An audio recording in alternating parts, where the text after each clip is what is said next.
ce que je dois faire. Je ne peux vivre sans toi. Je ne peux vivre sans toi.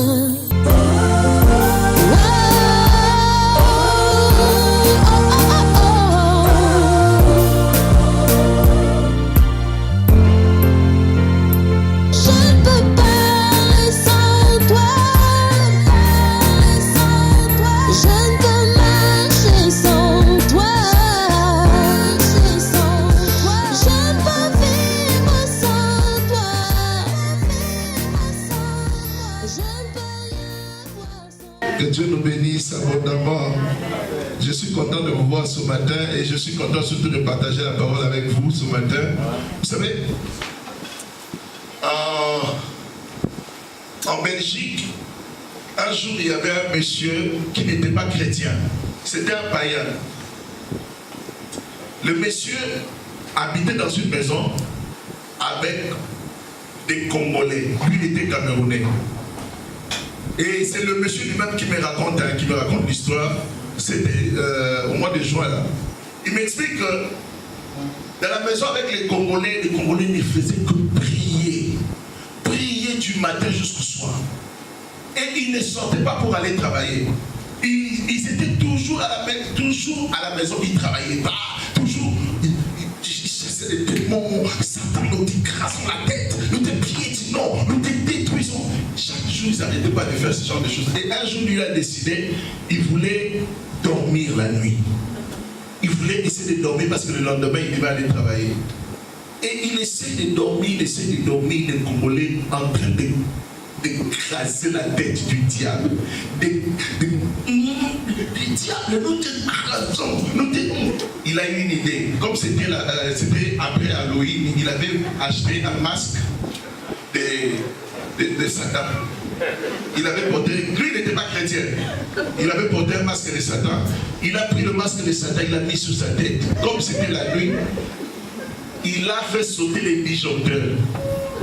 Et après, il fait sauter les disjoncteurs, il fait tout noir. Et il rentre dans la pièce.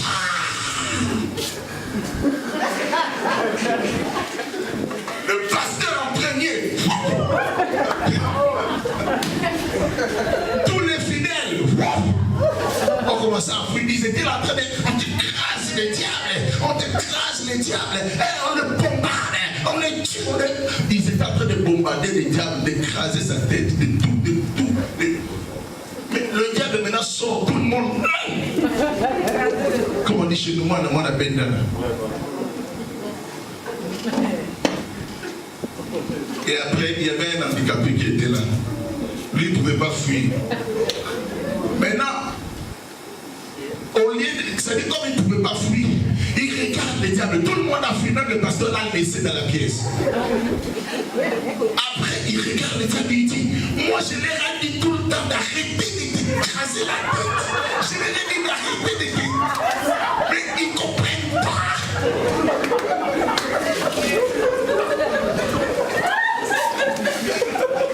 Et il ne savait pas où fuir. Et le monsieur a levé son masque. Amen. Vous savez, cette histoire, en réalité, la personne qui m'a raconté, c'est un païen. Je ne sais pas si c'est vrai ou faux. En tout cas, il m'a dit que lui, il a fait ça quand il était étudiant en Belgique. Bon, je ne sais pas, mais s'il apparaît ici, vous allez faire comment? Comment vous allez faire? Toi, tu vas envoyer des feux. Tu es sûr que tu ne vas pas connaître la couleur de la porte.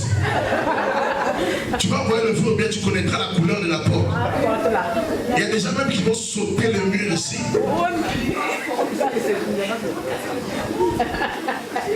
Alléluia. Ce matin, nous allons parler de stratégie de guerre de l'Éternel. Est-ce que tu m'écoutes? Tu es avec moi? Nous allons parler de stratégie de guerre de Dieu. Lorsque Dieu veut aller en guerre avec un peuple, il leur donne cette stratégie de guerre. Nous avons lu tout à l'heure.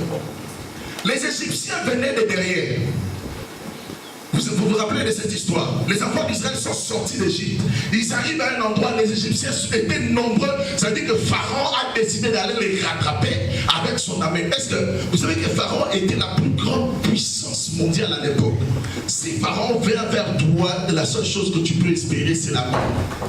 On le voit dans les discours des enfants d'Israël. Il regarde Moïse. Il dit, mais Moïse, tu es fou. Tu nous as fait sortir de là-bas. Pourquoi? Tu nous amènes ici pour qu'on puisse mourir. Devant eux, ils ne pouvaient même plus fuir. Il y avait l'eau. Il y avait la mer rouge qui remplissait le lieu devant eux. Et derrière eux, il y avait Pharaon qui venait avec son armée. Je veux juste que tu comprennes. Imagine l'armée des États-Unis d'Amérique. En ce moment. Qui vient, qui descend en... Non. Il vient, il descend quelque part. Pas en Côte d'Ivoire, ils ne vont pas venir. Ils veulent t'attaquer. Et puis en face de toi, il n'y a pas d'issue. Tu as l'eau, tu ne sais pas où est-ce que tu vas fuir. Les enfants d'Israël se sont retrouvés dans cette situation. Et Dieu a sorti sa stratégie de guerre. Alléluia. Dis à ton voisin, il a sorti sa stratégie de guerre. Sa stratégie de guerre. Alléluia. Vous savez, dans beaucoup de choses dans nos vies, quand nous sommes souvent perturbés par beaucoup de choses. Ces stratégies de guerre que nous allons te donner ce matin, j'aimerais que tu ne comprennes pas simplement comme pour aller dans une guerre spirituelle avec les mauvais esprits, mais déjà dans une guerre personnelle entre toi et ce que tu es en train de faire dans ta vie de chaque jour. Est-ce que tu comprends? Est-ce que vous me comprenez? Rappelez-vous, j'ai l'habitude de dire, le plus grand ennemi de l'homme, ce n'est pas d'abord c'est d'abord ta propre chair. Est-ce que vous comprenez? Le plus grand ennemi de l'homme, c'est d'abord ta propre chair. Les enfants d'Israël se sont retrouvés. Derrière eux, le pharaon est en train d'arriver avec une puissance. Devant eux, il y avait de l'eau, il n'y avait pas d'issue. Ils ne savaient pas comment faire. Dans toutes ces situations, regarde comment tu réagis. Les choses ne vont pas. Rien ne va. Tout va mal. Dieu leur dit une chose. Est-ce qu'on peut le lire? Verset 13.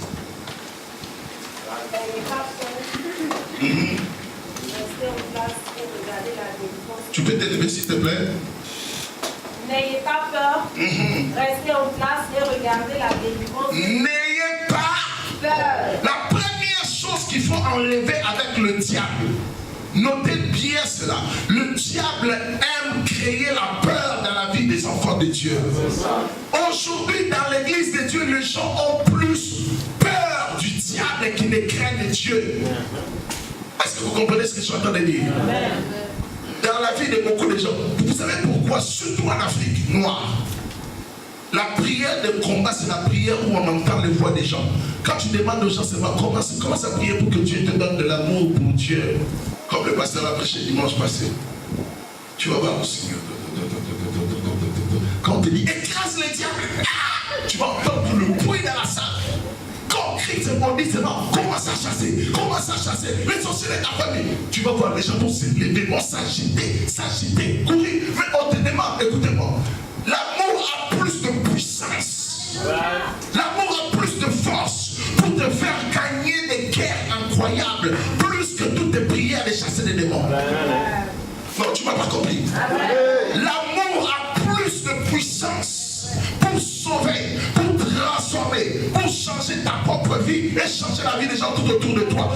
Plus que de chasser les démons. Mais quand il s'agit de chercher l'amour, de chercher de prier pour vivre des choses avec Dieu, se rapprocher de Dieu, aimer Dieu davantage, demeurer en Christ.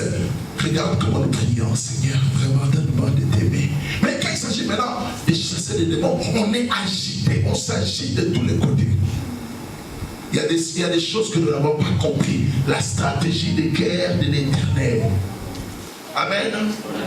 Dieu dit aux enfants d'Israël, restez. Enlevez la peur. Écoutez, c'est des choses que vous devez comprendre. À chaque fois que le diable a une main mise sur ta vie, c'est que toi tu lui as donné l'accès.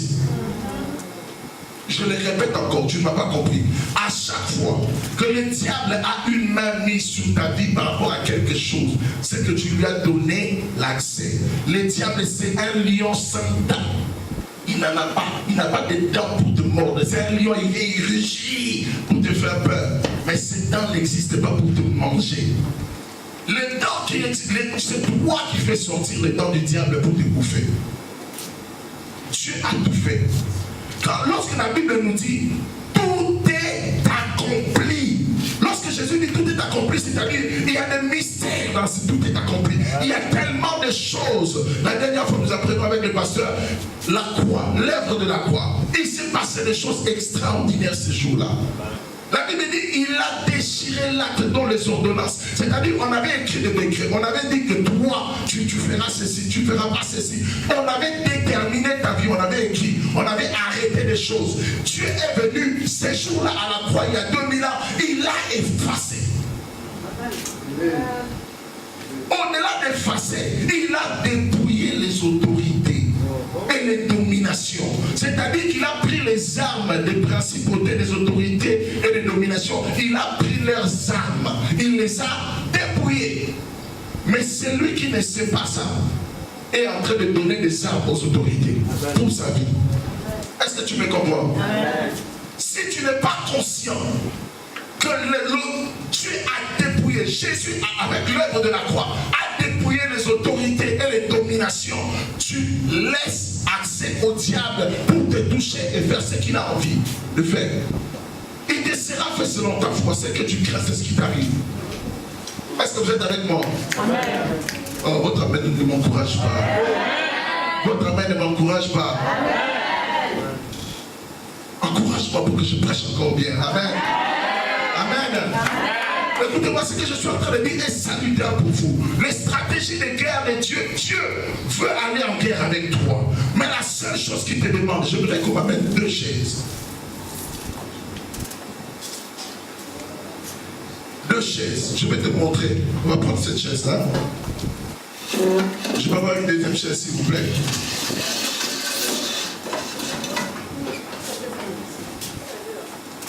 C'est pas grave. Merci. Oh, la machine est beaucoup. Le repos. Alléluia. Non, vous n'avez pas bien vu. Le repos. Non, ne fumez pas. Il ne faut pas mettre la cigarette dedans, mais le repos. Est-ce qu'il y a un verre d'eau? On va voir. La Bible dit ceci.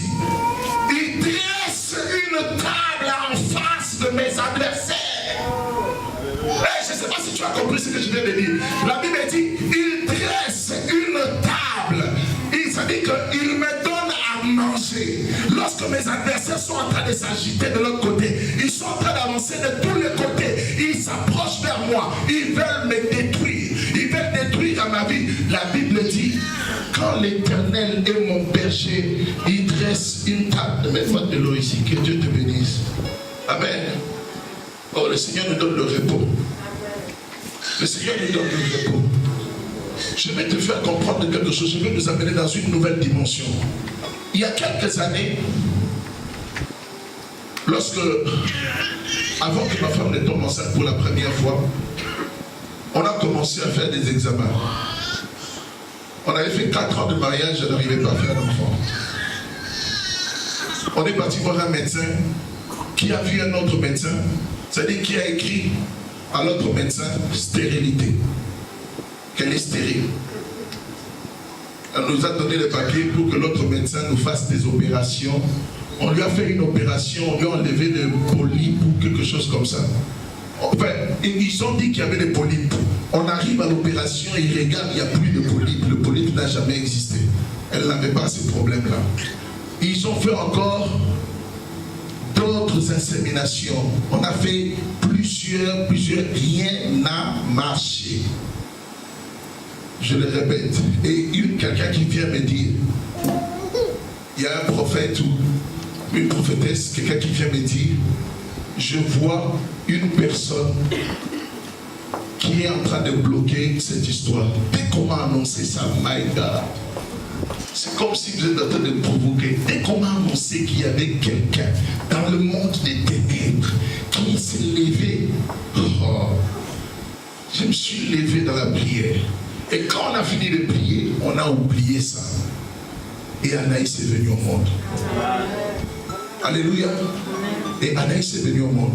Le Seigneur a intervenu. Maintenant, quand Anaïs venait, ma femme enceinte, quelqu'un d'autre, d'abord moi-même, le Seigneur m'a révélé déjà qu'il y avait des attaques dans le monde spirituel, des gens qui voulaient la sacrifier, qui voulaient...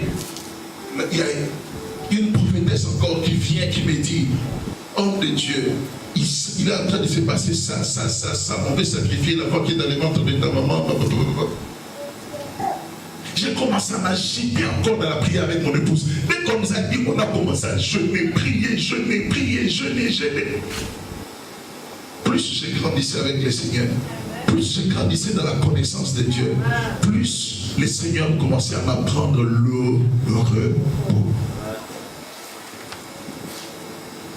Il y a des endroits où quand tu vas, on te fait peur. C'est comme si le diable est là-bas même. On dit le diable lui-même en personne, il est là. Bien aimé, laisse-moi te dire, que ce soit les démons le plus puissant, que ce soit les démons le plus machin, que ce soit le diable lui-même et toutes ses autorités dans tous les... Écoutez-moi, tu es plus puissant que tous ces hommes. Lorsque tu as Jésus en toi, Jésus a déjà gagné. La Bible a dit, tout est accompli. Je suis rentré dans le repos. Pour Eliana, pasteur, je n'ai pas jeûné. Un jour, je suis parti le soir, j'ai expliqué au pasteur, il m'a dit, c'est pasteur Alain au nom de Jésus. Pour Eliana, ça a failli être la même chose. Quelqu'un m'a dit encore la même chose, moi-même j'ai vu encore la même chose. J'ai dit, c'est fini. Je rentre dans le repos. Quand on a eu cette discussion, après la discussion, je suis rentré chez moi, je ne vais plus jeûner, je ne vais plus prier. Ça dit, écoutez, je rentre dans mon autorité, je sais qui je suis en Jésus. Je déclare que tout ce qui est à moi appartient à Jésus. Personne n'a le droit de toucher et c'est fini. Et puis je continue ma vie. Je continue ma vie. La stratégie de guerre de Dieu pour avoir la victoire, c'est d'abord d'enlever la peur. L'objectif du diable, c'est de créer la peur. Il vient, il crée des situations où tout le monde commence à avoir peur. On regarde les sorciers. Aujourd'hui, à l'église, on donne beaucoup de force au diable. On n'arrête pas de donner force au diable. Écoutez-moi, le diable n'est pas fort. Le diable n'est pas puissant. Je le répète encore à celui qui veut l'entendre. Le diable n'est pas fort, il n'est pas puissant. Il n'a de force que ce que toi tu lui donnes par ton incrédulité. Parce que tu ne sais pas te reposer en Dieu, tu lui donnes de la force. Dieu dit aux enfants d'Israël, restez calme. Je combattrai pour vous. Amen. Je vais combattre pour vous. J'aimerais que je ne sais pas dans quelle situation. Hier, lorsque j'ai appris que je devais partager le message, j'ai préparé autre chose. Et le soir, je ne sais pas pourquoi, j'ai commencé à prier. J'ai demandé au Seigneur, je veux vraiment que tu communiques quelque chose à ton peuple.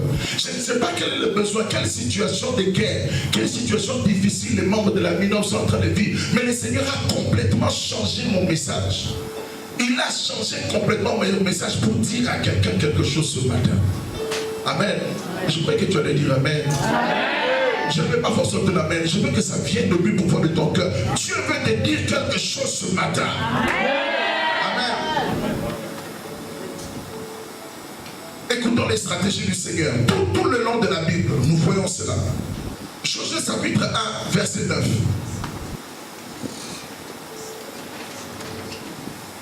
Josué chapitre 1, verset 9. Est-ce qu'on a trouvé?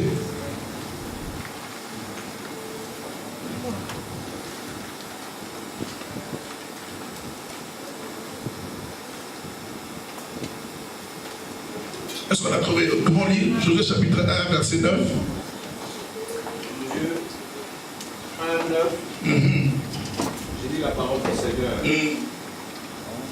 La Bible dit que ne t'ai-je pas donné cet ordre? Ne t'ai-je pas donné cet ordre? Fortifie-toi et prends courage. Ne t'effraie point. Ne t'effraie point. Encore une fois. Ne t'effraie point. Ne t'effraie point. Et ne t'épouvante point. Ne t'épouvante point. Car l'Éternel, ton Dieu, est avec toi dans tout ce que tu entreprendras. La chose la plus importante que nous devons savoir, la chose la plus importante que nous devons retenir dans ce qu'est, c'est que tu dois être sûr que l'Éternel est avec toi. Amen. Que l'Éternel est avec toi. La stratégie des guerres reste pareille. Le plus important, ce n'est pas seulement le repos dans lequel tu entres. Tu peux rentrer dans un repos et puis tu te retrouves vraiment tabassé par le diable. Non, vous n'avez pas compris. J'aimerais bien faire cet équilibre. Vous devez bien comprendre cela. Tu peux rentrer, tu te dis, le pasteur vient de dire, je vais sortir d'ici, je vais rentrer, je ne veux plus jeûner, je ne veux plus. Ce n'est pas ce que je te dis. Il y a une réalité, c'est que moi je ne jeûne plus pour les problèmes de la vie, ni pour manger, ni pour boire, ni pour chasser un démon. Je jeûne chaque jour pour que le Seigneur m'amène dans ma destinée selon sa volonté. Amen. Si je dois rentrer dans un jeûne, je demande au Seigneur, je veux vivre ta volonté. Le problème, c'est soucier de ceci, de cela. Il y a des sujets sur lesquels je ne rentre plus dedans. Parce que le Seigneur s'en occupe, moi je m'occupe de ce qui le concerne lui, je veux le servir lui. Je veux être pour lui. Amen.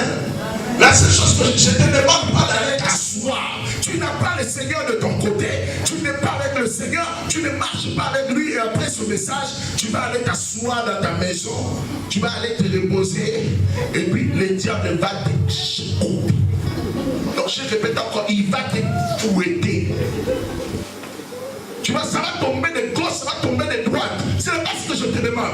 Tu rentres dans le repos quand tu as l'assurance d'avoir Dieu avec toi.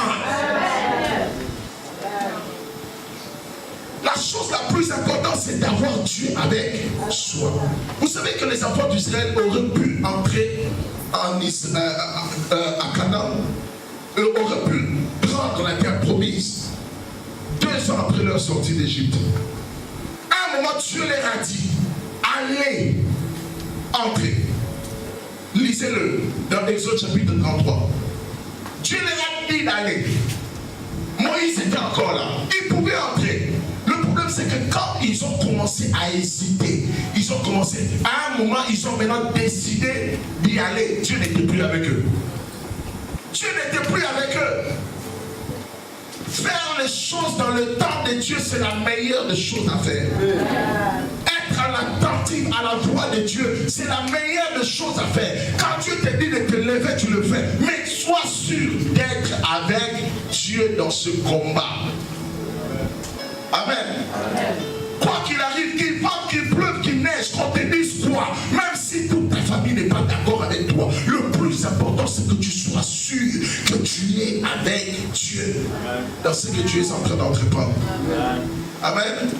Amen. Est-ce que nous nous comprenons? Je n'aimerais pas que tu sortes d'ici et que tu restes la même personne. J'aimerais que tu rentres dans le repos de Dieu. Mais avant que tu ne rentres dans le repos de Dieu, le Seigneur doit être avec toi. Le Seigneur doit être avec toi. La Bible dit, si nous savons du reste, Romains chapitre 8, Romains chapitre 8, verset 28. Si l'Éternel est pour nous, si Dieu est pour nous, qui? Est-ce qu'on a dit que ton grand-père est capable d'être contre toi? Est-ce qu'on t'a dit que le diable même est capable d'être contre toi? Écoutez, la Bible c'est quelque chose de pratique, ce ne sont pas des textes. Il y a beaucoup de gens dans cette salle qui connaissent ce texte. Nous l'avons lu depuis des années. Mais nous n'entrons pas dans la profondeur de ce texte. Ce texte dit, si Dieu est pour nous, qui sera? On est en train de poser la question pour donner une affirmation en disant personne. Personne ne peut être contre toi si Dieu est pour toi. Mais le plus important, c'est d'être sûr que Dieu est avec toi. Alléluia.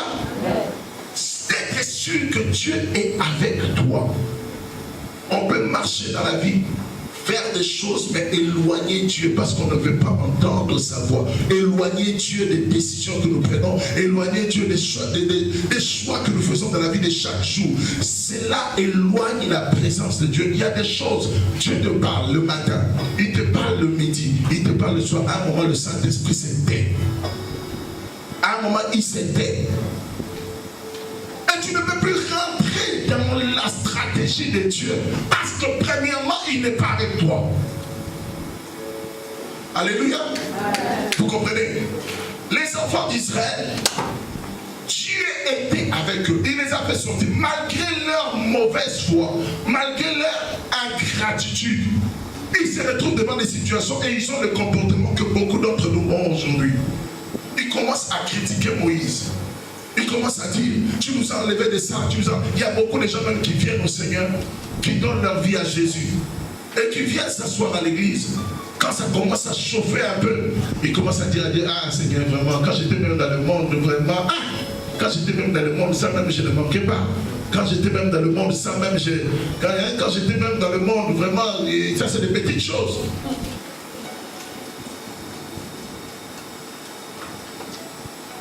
Lisons les stratégies de Dieu. Nous sommes dans Juge. Je vais lire pour aller rapidement. Juge 6, verset 23. Et l'Éternel lui dit, sois en paix. Sois en paix. À chaque fois que Dieu veut commencer une guerre, à chaque fois que Dieu veut marcher avec des hommes, là, il y a quelque chose d'important qu'il leur demande de faire, de rentrer dans cette confiance en lui, de rentrer dans le repos. Alléluia. Est-ce que vous comprenez? Vous êtes avec moi? Amen. Dieu veut que tu rentres dans le repos de Dieu. Dieu peut choisir Gédéon. Il parle à Gédéon. Il finit de dire à Gédéon des choses. Gédéon lui dit, je vais voir les signes. Je veux voir, je veux comprendre. Dieu dit à Gédéon, sois en paix. Sois en paix. La Bible dit que Dieu nous donne sa paix. Alléluia. Alléluia. Sois en paix. Ne crains point. Tu ne mourras pas. Psaume 23, verset 5. Je l'ai cité tout à l'heure. Tu dresses une table. Oh, j'aime beaucoup ce texte. Tu dresses une table en face de mes adversaires. Regardez bien, gardez bien cette image dans la tête. Imaginez qu'il y a une guerre qui est en train de venir. Imaginez qu'il y a des gens qui sont en train de s'agiter là. Ils sont en train de venir avec des armes. Ils sont en train de bouger. Ils sont en train de faire du bruit. On entend des canons. Et Dieu te dit, bois de l'eau. Mange un peu. Écoutez, la parole de Dieu, regardez, j'aime que nous puissions rentrer dans la parole. Rentrons dans la parole. David, cet homme de guerre, la personne qui a écrit ce texte, c'est une personne qui a vécu des guerres incroyables. Il est parti en guerre, il a gagné des batailles et des batailles et des batailles. Lorsque David est en train de dire, l'Éternel est mon berger, je ne manquerai de rien. Il me fait reposer dans des verts pâturages. Il restaure mon âme. Voilà, ça semblait que son bateau me réconfort. Il dit plein de choses et puis il dit, il dresse une table en face de mes adversaires. Ça dit, quand mes ennemis s'agitent, lui il me donne à manger. Il me demande de me reposer. Mais le plus important, parce que David a dit, c'est que l'Éternel était d'abord son berger. Est-ce que vous êtes avec moi? Amen. Avant de prétendre vivre des choses avec Dieu, avant de prétendre de rentrer dans le repos de Dieu, avant de prétendre de marcher dans cette gloire, parce que c'est une gloire de rentrer dans le repos de Dieu, avant d'entrer dans cette gloire, tu dois être sûr d'avoir Dieu pour berger. Alléluia. David dit, l'Éternel est mon berger. C'est pourquoi il est capable de dresser une table en face de mes adversaires. Il dresse une table en face de mes adversaires. Et le bonheur et la grâce m'accompagneront tous les jours. C'est une décision de l'Éternel. C'est une décision de l'Éternel. Laisse-moi te dire ce matin, l'Éternel veut te faire du bien. Le Seigneur veut te bénir, le Seigneur veut te faire du bien. Il veut prendre soin de toi, soin de ta famille. Il veut prendre soin de tout ce qui t'appartient. Et il veut pouvoir chaque jour à tous tes besoins. Amen. Le Seigneur veut le faire. C'est sa décision. Il a pris cette décision parce que tu lui appartiens. Parce que tu lui appartiens. Merci. J'ai l'habitude de dire le fils du voisin. Lui, ton père à toi, le nourrit lui. Combien plus forte raison, toi, l'enfant de la maison, il ne va pas te nourrir. Je ne sais pas dans quelle difficulté vous êtes en train de passer. Je ne sais pas dans quelle situation difficile vous passez. Je ne sais pas quelle est la situation, quelle est la nature du trou dans lequel le diable vous a enfoncé. J'ai simplement une bonne nouvelle. La bonne nouvelle de la croix de Jésus qui a tout accompli. Jésus, la Bible dit, du pauvre qu'il était, du riche plutôt qu'il était, du riche qu'il était, il s'est fait pauvre pour t'enrichir toi. C'est une réalité. C'est une réalité. Dieu veut prendre soin de toi. Il veut prendre soin de tout ce qui t'appartient, de tout ce que... Mais tu dois d'abord rentrer dans son plan. Le texte dit, l'Éternel est mon berger. Avant d'entrer dans le repos de Dieu, tu dois d'abord rentrer dans la stratégie de Dieu où tu fais d'abord de l'Éternel ton berger. Amen.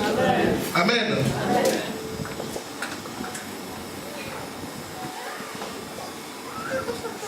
Nous continuons. Nous sommes dans Ésaïe. L'homme de Dieu, si tu peux nous lire Ésaïe chapitre 30, versets 15 à 17. Ésaïe 30, 15 à 17. Okay. Ésaïe 30, 15 à 17. La parole du Seigneur. Amen. La Bible dit, car ainsi a parlé le Seigneur, l'Éternel, Saint d'Israël. Oh.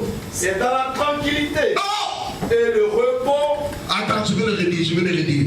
Car ainsi parle l'Éternel des armées, c'est dans la tranquillité. Oh, le Seigneur veut ramener la minove dans un repos. Amen. Le Seigneur veut ramener la vie de quelqu'un dans un repos. C'est dans la tranquillité. Dans la tranquillité, le calme. C'est dans la tranquillité. On continue. Et le repos. Que sera votre salut? Que sera votre...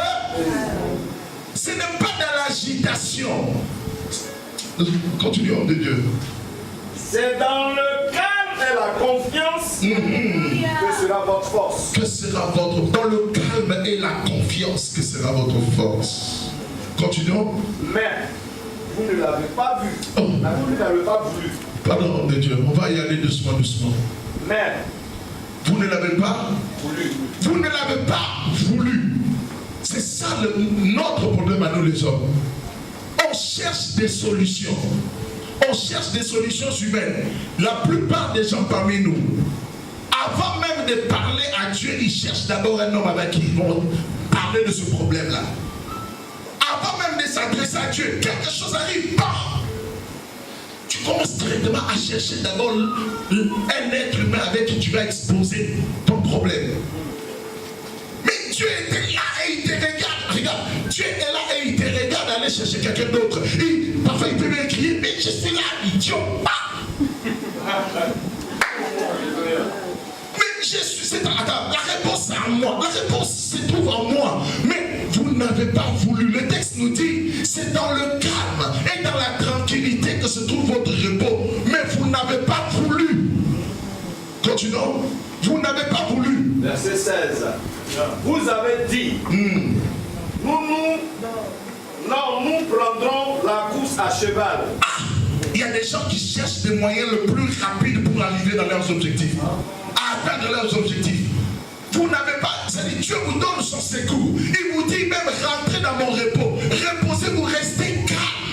restez tranquille. Dans cette situation, je vais intervenir. Il y a des gens qui tombent malades, qui ont des crises cardiaques, qui ont des problèmes parce qu'ils veulent chercher des solutions humaines. Est-ce que vous comprenez ce que je suis en train de dire? C'est bien. Va continuer à chercher des solutions. Va continuer à chercher des solutions. Et tu vas amener avec des solutions des maladies, des cancers, de toutes sortes de maladies. Mais Dieu te dit, je veux que tu rentres dans mon repos. Je veux que tu te reposes. Et le texte dit carrément dans Isaïe, nous n'avons pas voulu de ce repos-là. Vous n'avez pas voulu, mais vous avez cherché des moyens rapides pour arriver. À l'époque, il n'y avait pas d'avion. C'est les chevaux qui couraient vite. Et dans le texte, on nous dit que vous avez voulu prendre des chevaux pour atteindre rapidement vos objectifs. Qui veut aider Dieu? Pourquoi vous voulez aider Dieu? Pourquoi vous voulez aider Dieu à atteindre les objectifs qu'il a dans votre vie? Quand on veut aider Dieu, on a des Ismaël, on crée des problèmes. On crée des problèmes quand on veut aider Dieu. Dieu veut simplement que tu apprennes. Écoutez-moi. Un jour, j'ai composé ce chant parce que c'était une lutte pour moi. La lutte, c'était quoi? D'apprendre à m'abandonner à Jésus. Je ne sais pas quelle est ta lutte. Il y a des gens qui luttent juste pour devenir plus riches. Mais ma lutte à moi continue encore jusqu'aujourd'hui. Je veux chaque jour de ma vie, de chaque jour, aimer davantage Dieu. Et chaque jour de ma vie, m'abandonner totalement à lui. Apprendre à m'abandonner à lui. J'avais composé ce chant, je crois que c'était il y a 6 ou 7 ans. C'est difficile à faire. C'est difficile de m'abandonner à toi. Je n'ai pas la force. Viens à mon secours. Je me rendais compte que ma chair prenait tellement... Je cherchais tellement de solutions. Je suis tellement intelligent. Regardez, moi je suis quelqu'un qui coupe. J'aime bouger, j'aime que les choses marchent, j'aime que ça avance, j'aime bouger. Et quand quelque chose ne va pas, je commence à chercher des solutions. Je commence personnellement à me lever et à trouver des solutions à gauche et à droite. Apprendre à s'abandonner au Seigneur, c'est une force extraordinaire. C'est une force extraordinaire. David comprenait beaucoup de secrets. C'est pour ça qu'il était capable de venir devant un grand géant. Lui, il vient avec une pierre. Et regardez, le grand géant regarde David et dit, mais pourquoi vous m'insultez? Parce qu'en réalité, c'était une insulte. Comment un enfant peut venir avec une pierre? Il faut s'imaginer, imaginez la scène. Un géant de guerre puissant. Un enfant vient avec des pierres pour lui lancer. Lui, il est un géant de guerre. Un petit garçon vient avec des pierres. C'est une insulte. Et Goliath a considéré cela comme une insulte. Mais il ne savait pas que David se reposait sur quelque chose. David était capable de dire, toi tu viens devant moi avec des lances, avec des javelots, avec toutes ces choses. Moi je viens devant toi juste avec le nom. Je porte le nom, je porte le nom. Je m'avance juste avec le nom. Avec le nom de l'Éternel. Alléluia. David savait se reposer. Il était capable de dire des phrases comme l'Éternel est ma haute retraite. Je ne sais pas ce que vous vivez dans votre vie, mais le Seigneur veut devenir votre repos. Le Seigneur veut devenir votre repos. Il veut que vous appreniez à vous reposer sur lui. Regardez, les choses de ce monde, les biens de ce monde, les choses de ce monde vont vous paraître comme inutiles devant, comme vile, comme rien du tout. Plus vous apprenez à vous abandonner au Seigneur, plus vous apprenez à rechercher réellement que ce soit le Seigneur qui décide totalement dans votre vie, plus les choses de ce monde vont vous paraître, les choses vont commencer à vous paraître très simples et très faciles. Le problème c'est nous. Tu as tout fait. Tu as tout fait. Le texte nous dit clairement, dans la prophétie d'Ésaïe, vous n'avez pas voulu. Le problème, c'est que vous allez quitter ce culte. Il y a des gens qui sont là en train de me regarder dans les yeux. Tu risques de sortir d'ici et de toujours rejeter le secours de l'Éternel qui te demande simplement de rentrer dans ton repos. D'entrer dans le repos. Il y a des gens qui vont sortir d'ici. Tu as des dettes, c'est vrai. Tu dois de l'argent à beaucoup de gens, c'est vrai. Tu as fait des bêtises, c'est vrai. Mais est-ce que tu sais que Dieu le sait aussi? Non, tu ne m'as pas entendu. J'ai dit Dieu le sait aussi. Il sait que tu as fait des erreurs. Mais à la croix, il n'avait pas pardonné simplement tes péchés que tu avais fait, que tu avais... Non, il a pardonné tous tes péchés. Et il les a réellement pardonnés. Dieu est capable de te sortir de tes dettes. Mais le plus important, c'est que tu n'entres plus dedans. Tu es capable de te sortir des situations les plus compliquées. Il veut te faire rentrer dans son repos, mais tu dois accepter sa main. Le problème, c'est que dans le texte, Esaïe comprend l'homme. Le Seigneur comprend l'homme dans la prophétie d'Esaïe, quand il dit, vous n'avez pas voulu. Regarde les enfants d'Israël, comment ils n'ont jamais voulu. Dieu le fait sortir d'Égypte. Il le fait voir des choses extraordinaires. Oh, hier soir, j'étais en train de lire, j'étais en train d'écouter le livre d'Exode, mais c'est incroyable. Chapitre 35. Et les enfants d'Israël furent ce qui est mal à l'Éternel. Les enfants d'Israël critiquèrent Moïse. C'est-à-dire, chapitre 35, 36, 38. Tu vois des gens, des rebelles, et nous sommes pareils. Quand tu viens dans le livre des juges, c'est encore grave. Ils firent ce qui est mal à l'Éternel. Et l'Éternel les mit dans telle situation. Et il envoyait un juge. Après que les juges soient passés, ils firent encore ce qui est mal. Pourquoi l'homme n'arrête pas de refuser le secours de Dieu? Pourquoi vous n'arrêtez pas de refuser le secours de Dieu? Dieu vient à notre secours. Il veut nous faire rentrer dans le repos. À chaque fois, nous refusons le secours de Dieu. Nous voulons être intelligents. Nous voulons choisir nos propres chemins. On veut décider nous-mêmes. On veut savoir là où... Écoutez-moi. Là où tu seras demain, ce qui va te réussir, c'est la personne qui t'a créé qui le sait. Tu ne le sais pas. Tu ne le sais pas. Il y a une personne qui t'a créé pour un objectif précis. Toi, tu es juste en train de prier pour 5 millions de francs CFA. Mais tu es en train de détruire le plan de Dieu dans ta vie qui avait prévu peut-être 50 millions. Non, tu ne m'as pas compris. C'est une réalité. Écoutez, dans la vision de Dieu, Dieu voit tellement grand que nous nous voyons tellement petits à côté de ça et nous détruisons ce plan. Nous détruisons le plan de Dieu pour nos vies. Parce que nous cherchons le chemin. Apprenez à prier dans la volonté de Dieu. Rentrons dans la volonté de Dieu lorsque nous prions. On continue le texte. On continue le texte.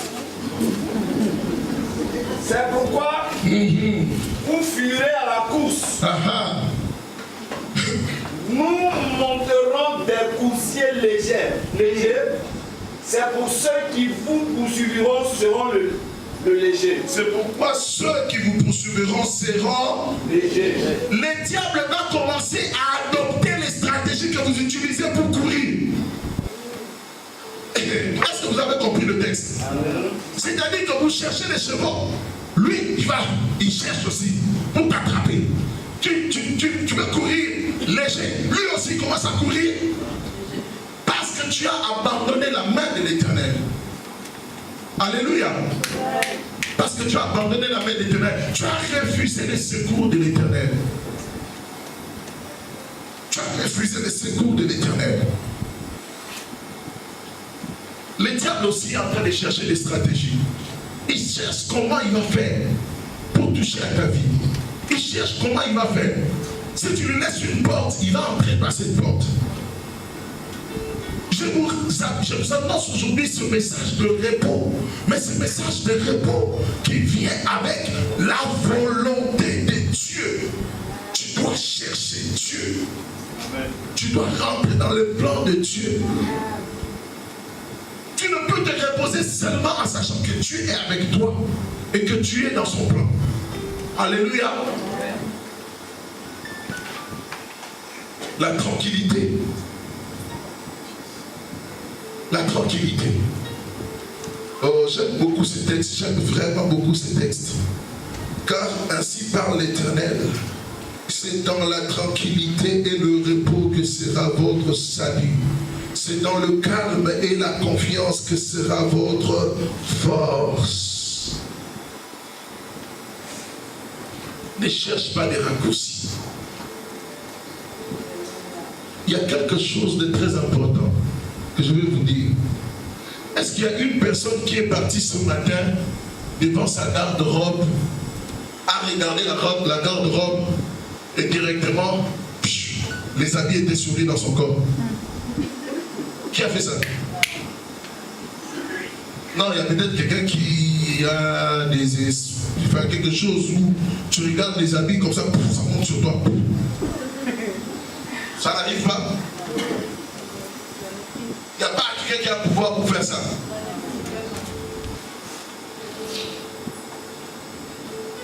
Lisons la parole. Lisons la parole de Dieu. J'aime bien la parole car elle donne la vie. Nous sommes dans Romains. Romains chapitre 13, verset 14. Romains 13, verset 14. Je lis la parole du Seigneur. Alléluia. Mais revêtez-vous du Seigneur Jésus-Christ. Comment? Et n'ayez pas soin de la chair pour en satisfaire les convoitises. Écoutez bien. Ce texte n'a pas dit Jésus habite déjà en vous simplement. Ce texte a dit prenez Jésus dans votre garde-robe. Imaginez, revêtez-vous. C'est-à-dire prenez l'habit qui est Jésus et revêtez-vous. Lisons encore. Éphésiens, vous savez, quand tu parcours la Bible et tu vois des choses, c'était comme une révélation ce matin. Ça, c'était ce matin. C'était comme une révélation, comme si le Seigneur était en train de me faire comprendre qu'il y a des choses. Ce n'est pas lui, Dieu, qui va venir et qui va faire des choses en toi. Mais toi, tu dois prendre la décision de te lever, d'aller dans ta garde-robe et de choisir la vie que tu veux porter. Aujourd'hui, je décide de porter Jésus. Alléluia. Est-ce que vous êtes avec moi?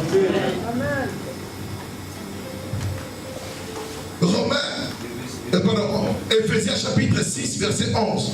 On connaît ces textes. On les lit souvent. Mais pour parler des âmes spirituelles, ce texte dit ceci: revêtez-vous de toutes les armes spirituelles. Alors encore, Colossiens chapitre 3, verset 12. Revêtez-vous de miséricorde, de bonté, de patience, de fidélité et de l'amour. Ce texte ne nous dit pas soyez bons, soyez patients, soyez... Non, il dit revêtez-vous. C'est comme un habit. Il y a le matin, tu choisis ce que tu veux porter. Il y a des gens qui choisissent des habits. Tu viens, tu as ta garde-robe, tu te dis bon, aujourd'hui je vais porter ça. Si tu es une soeur, tu veux que le frère là te regarde après, tu veux porter ça.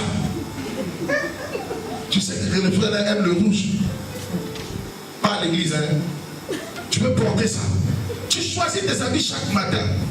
Mais est-ce que tu sais que tu as la possibilité? Il y a beaucoup de textes dans la parole de Dieu qui nous dit revêtez-vous. Revêtez-vous. C'est-à-dire que tu fais le choix de porter ton habit. Tu fais le choix de porter Jésus. Tu fais le choix de porter la bonté. Tu fais le choix de porter l'amour. Si tu attends, oh, j'ai beaucoup aimé cette phrase que le pasteur a dit une fois. Si tu attends d'avoir envie de prier, bien aimé, tu vas attendre très longtemps et tu vas rester dans ta vie comme ça, tu ne pries pas. Lorsque le texte dit revêtez-vous, ça veut dire choisissez, prends et porte sur toi. Revêtez-vous de l'amour, revêtez-vous de la justice, revêtez-vous de la bonté, revêtez-vous, portez cela comme ça un vêtement. En fait, l'apôtre Paul est en train de dire le vêtement que tu dois porter doit être l'amour, doit être la bonté, doit être Jésus doit être toutes ces choses. Revêtez-vous de ces choses. Quelqu'un veut voir la gloire de Dieu, veut rentrer dans le repos de Dieu. Tu dois prendre la décision de te revêtir de la paix. Oh, c'est une décision. C'est une décision. Regardez, il y a beaucoup de gens, lorsque j'étais en train de prêcher tout à l'heure, ils se disaient, je vais prier après le message du pasteur, je vais demander à Dieu maintenant de venir dans ma vie et de me donner directement le repos, de me donner directement le calme, de me donner directement... Écoutez-moi, la Bible dit, je vous donne ma paix, il l'a déjà fait. C'est à vous de prendre maintenant et de le porter. Est-ce que vous avez compris? Tu dois prendre la paix de Dieu et revêtir la paix de Dieu. Tu dis le matin quand je me réveille, moi je porte l'habit de paix. Je porte aujourd'hui l'habit qu'on appelle Jésus-Christ. Je le porte comme ma veste et je vais me balader avec. Je prends la cravate de l'amour. Je prends le pantalon de la bonté. Je prends... bien aimé, tu as la possibilité de choisir les habits que tu portes. Mais tu peux te revêtir aussi des choses que la parole de Dieu nous donne de nous revêtir. Dieu ne quittera pas le ciel pour venir faire certaines choses que tu dois faire. Te revêtir de l'amour, rentrer dans le repos, c'est toi qui dois le faire. C'est toi qui dois le faire. Tu dois faire le choix. Tu dois choisir d'entrer dans le repos de Dieu que le Seigneur te donne. Amen. Je ne vois même pas le temps passer. Je n'ai rien compris comment le temps est passé aussi vite. Oh, il y avait tellement de versets, tellement de choses à dire.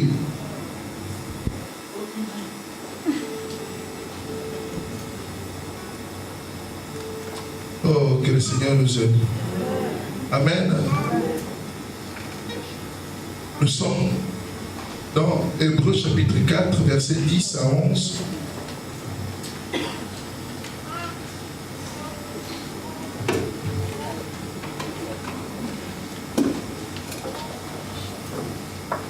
Je lis la parole du Seigneur.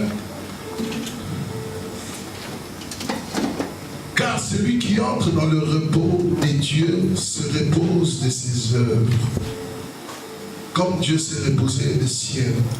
Efforçons-nous donc d'entrer dans ce repos, afin que personne ne tombe en donnant le même exemple de désobéissance. Matthieu chapitre 11, versets 28 à 29. Venez à moi, dit l'Éternel des armées, venez à moi, dit Jésus, vous tous qui êtes fatigués, vous tous qui êtes chargés, et je vous donnerai du repos. Prenez mon joug sur vous et recevez mes instructions, car je suis doux et humble de cœur, et vous trouverez du repos pour vos âmes.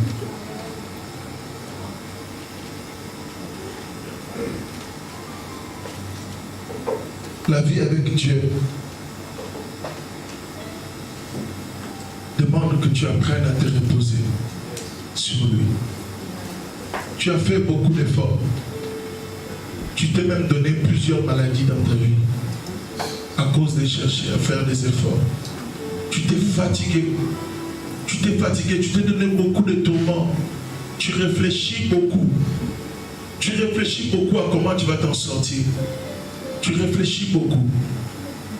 La seule chose que Dieu te demande, ce n'est pas simplement de trouver des solutions à tes problèmes dans la chair, mais il te demande d'entrer dans son repos, de prendre l'habit de repos, de prendre l'habit de paix, l'habit de la tranquillité.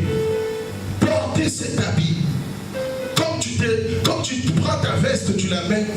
Comme tu prends les habits que tu portes, ta robe, pour venir à l'église dimanche matin. Choisis un matin de te réveiller et de dire au Seigneur, Seigneur, aujourd'hui je veux simplement me reposer sur toi. Je veux arrêter d'être très intelligent pour trouver des solutions. Mais je veux apprendre à me reposer sur toi. Je veux apprendre, c'est une lutte. Tu dois apprendre à te reposer sur le Seigneur. Nous avons les yeux fermés.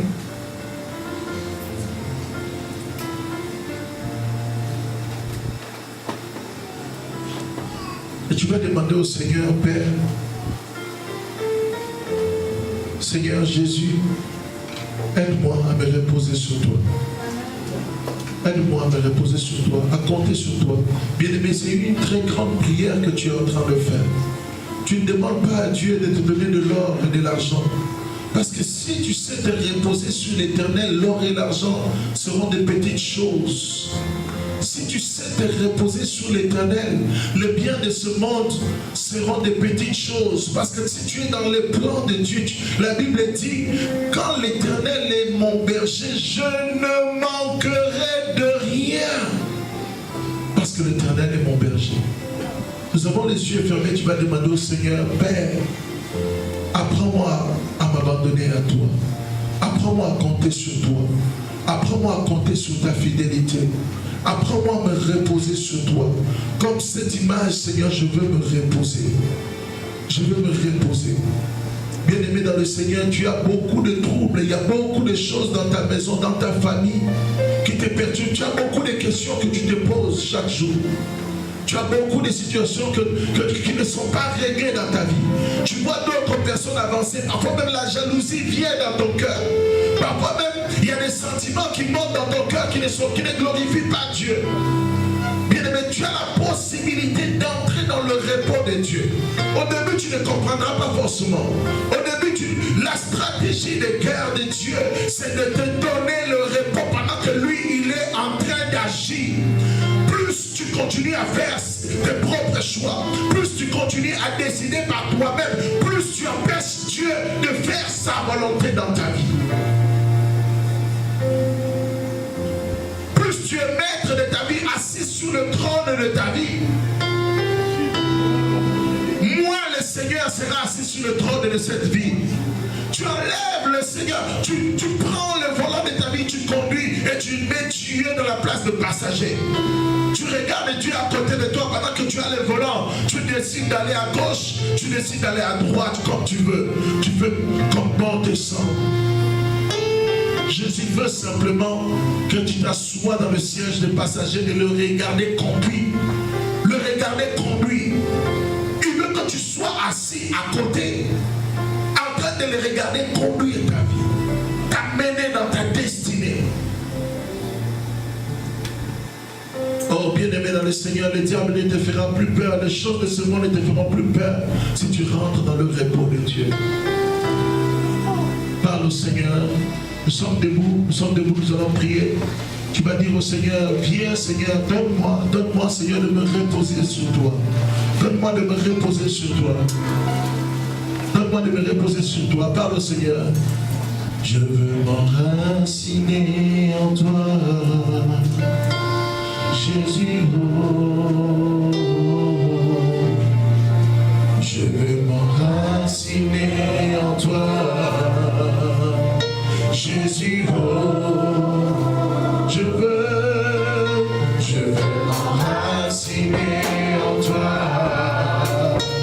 Jésus, oh, je veux m'enraciner en toi. Je veux.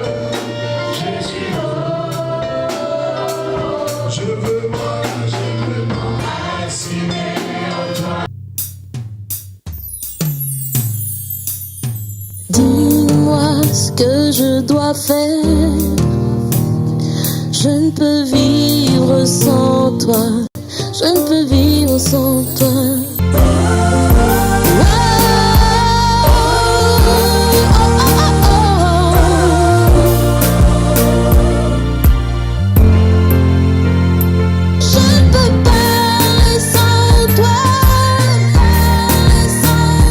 Je